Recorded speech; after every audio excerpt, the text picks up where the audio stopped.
Welcome to the Book of Balance podcast, where real stories meet real numbers. I'm your host, Patricia Oholeguy, your bookkeeper and believer that business should serve your life, not consume it. Each week, we sit down with entrepreneurs who've built their dreams from scratch and learned to balance their books, their boundaries, and their energy along the way. Ready to turn the page on financial stress and write your own story of clarity? Let's dive in.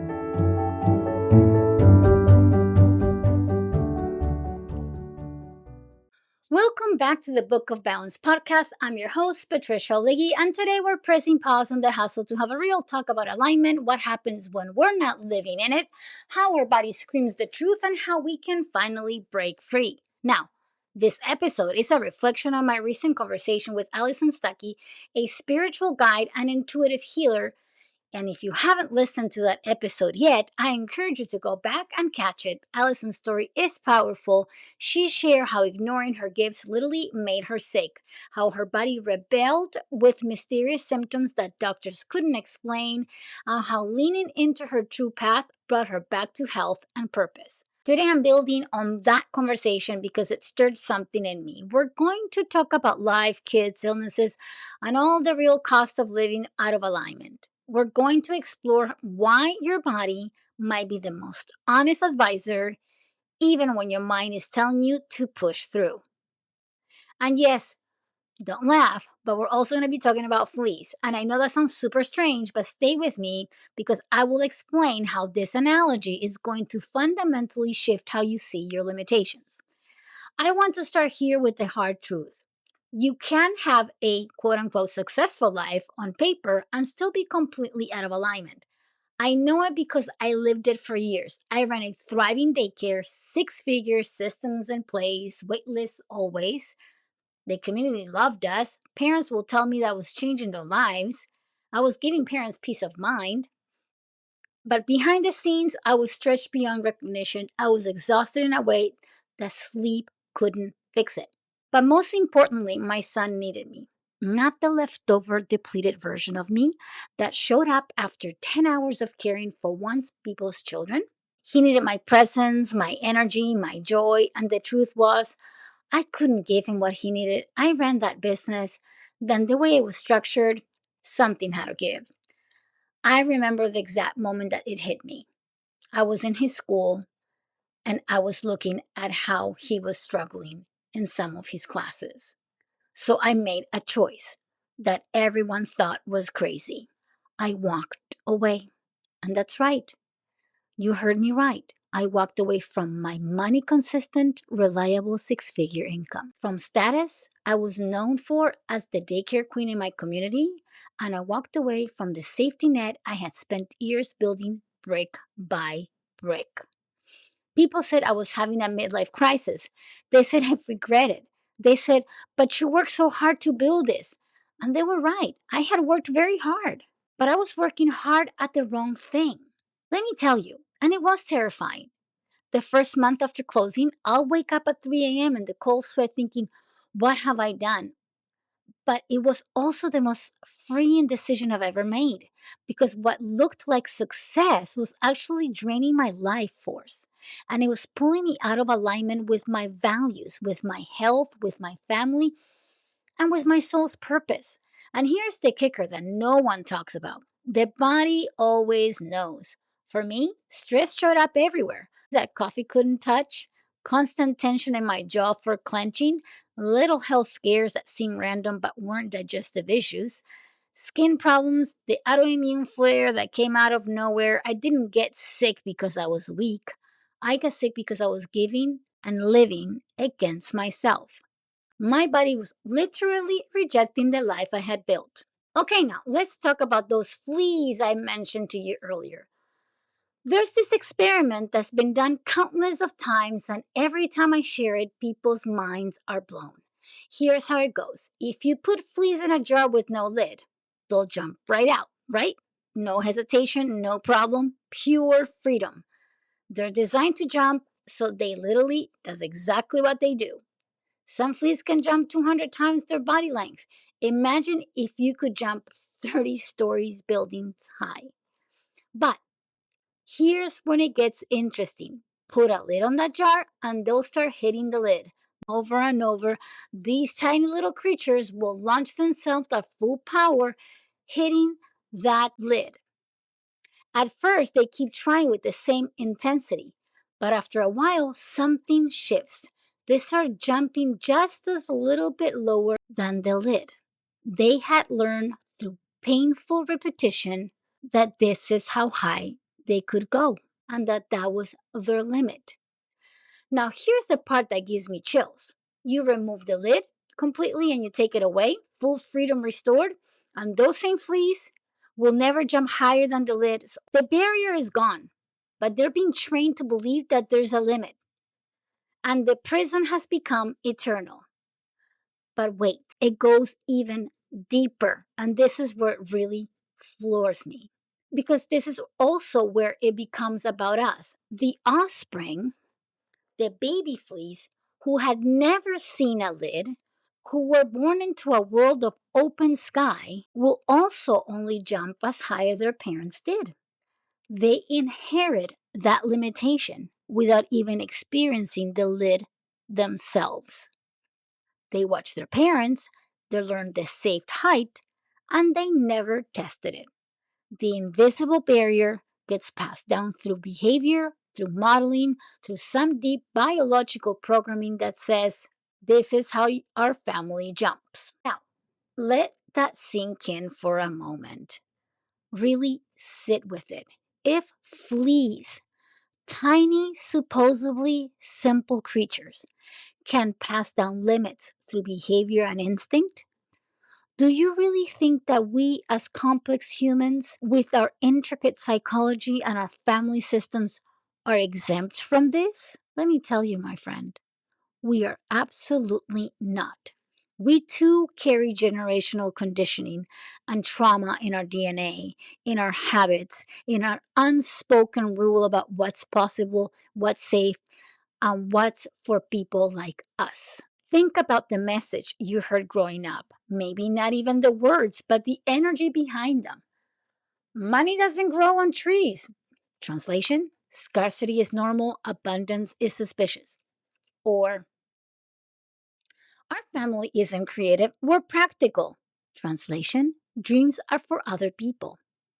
Or perhaps you heard, don't get too big for your own britches. Translation: stay small, stay safe. Another one that I've heard many times is, that's just how it is. And the translation of that one is, don't question, don't change, don't jump. Those are all lids. They are invisible ceilings placed on us by parents who had them placed by their parents, who had them placed by their parents. It's a generational relay race of limitations. And here's what's wild: science is actually providing this. Epigenetics shows us that trauma literally changes our DNA markers. A study on Holocaust survivors found that the trauma altered genes that were passed to their children and grandchildren, famine, war, abuse, it all leaves marks that get inherited. Fear of scarcity because your great grandmother survived the Depression, that's in your cells. Inability to speak up because your grandfather was punished for having opinions, that's in your nervous system. The need to hustle and prove your worth because your mom had to fight for everything, that's in your bones. So when you feel resistance to stepping outside the family script, when you get that sick feeling about breaking the rules, when your guilt floods you for wanting more than what your parents had, that's not weakness. That's inherited training. That's generations of lids speaking through your body. I felt it when I decided to close my daycare. My grandmother's voice in my head, you don't walk away from steady money. My mother's fears, what will people think? And my friend's practicality, but you've invested so much into this business. And none of them were wrong based on their life experiences. But their lids didn't have to be mine. And here's the truth that changes everything. Training can be untrained, DNA can be influenced, patterns can be broken. You can be the one who removes the lid from the entire lineage, backwards and forward. So, how do you know when you're hitting an invisible lid? How do you spot something you can't see? Here are three signals that never lie. First, language. Listen to your words, but really listen. I have to, or I should, or I can't. My family would never, or people like me just don't do things like that. That's lid talking. That sounds like your invisible barriers talking. But the realistic thing is, or I'm just being practical, or I need to be responsible, or I can't rock the boat right now, or this sounds mature and wise, but often they're just fears addressed up in a really three-piece suit. Now, second is your body. Your body is smarter than your conditioning. Notice the knot in your stomach when you say yes to something your soul is saying no to. The tight chest when you're about to speak your truth but swallow it instead. The mysterious exhaustion that hits after a successful day doing work that's not yours to do. That headache that arrives every Sunday night. The back pain that flares when you're people pleasing. Your body doesn't lie. It can't.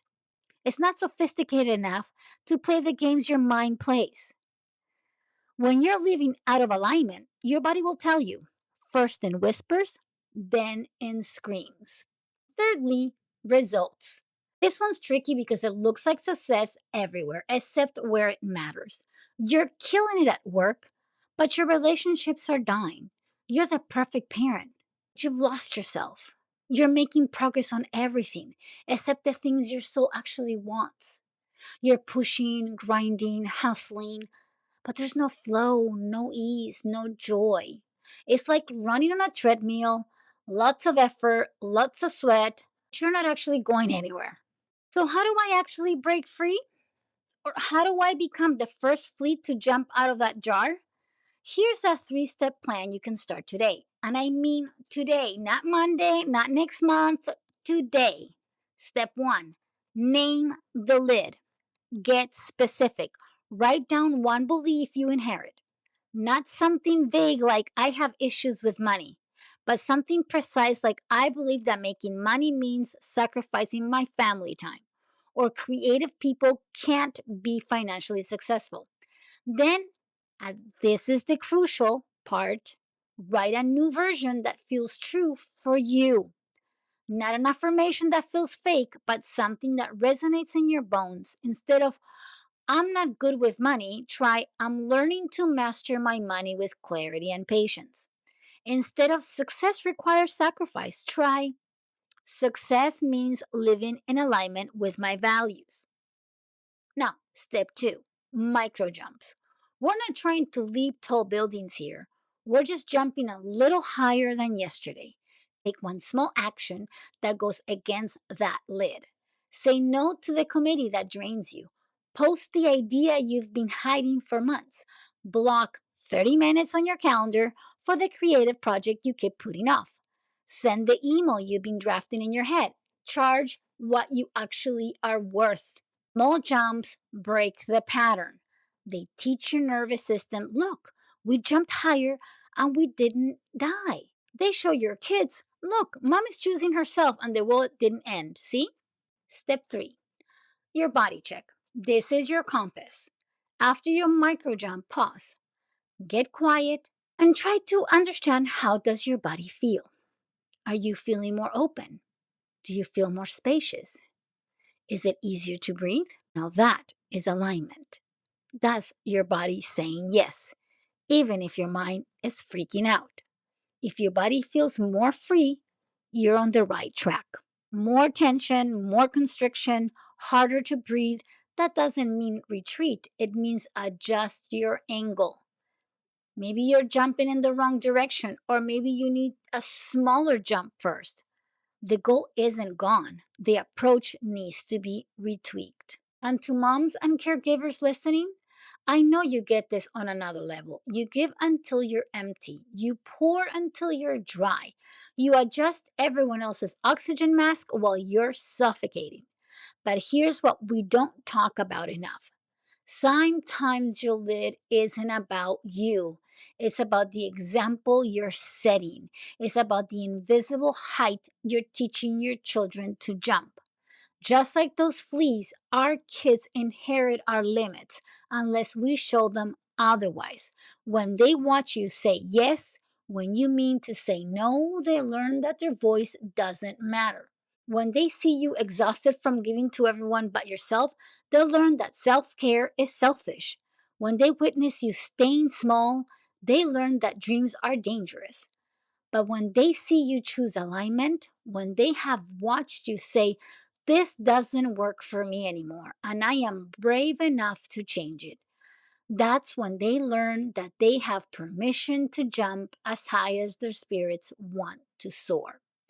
The biggest gift we can give our children is not perfection, it's permission. Permission to remove the lids that we couldn't see, permission to jump higher than we have ever imagined possible, and permission to dream big. So here's the bottom line. The truth is, your body already knows. Misalignment shows up as illness, stress, burnout, and that soul crushing feeling that you're living someone else's life. When you realign, when you recognize the lid and choose to jump anyways, you step into ease, flow, clarity, and a kind of energy you forgot was possible. Your body knows the truth. It always has. The question is, will you listen? Will you be brave enough to be the first flea to jump out of the jar? So here's the question that I want to leave you all with. Will you listen? And will you be brave enough to be the first flea to jump out of the jar? If this episode resonated, please share with someone who needs to hear it today. Someone who's hitting their head on an invisible lid, somebody whose body is trying to tell them something. And until next time, keep jumping higher. And don't forget to check out Alison's full episode on how to align your life and break free from expectations for even more insights into this incredible journey. And I'll see you next time on the Book of Balance podcast. Bye.